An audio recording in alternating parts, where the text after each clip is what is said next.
5 ans.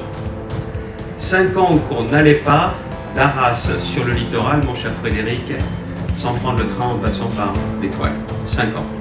Nous relancerons cette ligne. Et quand je suis allé sur le terrain annoncer ici que la ligne allait être lancée, je vous avoue que beaucoup ont douté de la chose. Vous le savez, en 2016, SNCF Réseau a souhaité arrêter la ligne.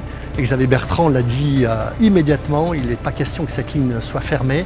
Et donc nous avons lancé des études dès septembre 2017 et 5 ans après, voilà, les études ont été réalisées, les travaux réalisés et la région a mis les 3/4 de l'argent pour sauver cette ligne.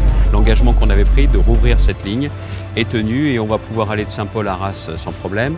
On va pouvoir aller d'Arras jusqu'à la Côte d'Opale également directement, ce qui n'était pas le cas depuis des années et des années. Pendant longtemps en France, on fermait des lignes. Maintenant, on les rouvre, c'est grâce aussi à l'engagement de la région, du conseil régional. Ce n'est pas vraiment la mission première du conseil régional parce qu'on est sur une ligne nationale, mais si on ne l'avait pas fait, ça n'aurait pas rouvert.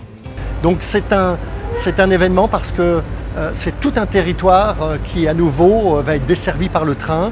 Ce sont des milliers de personnes qui vont pouvoir reprendre le train.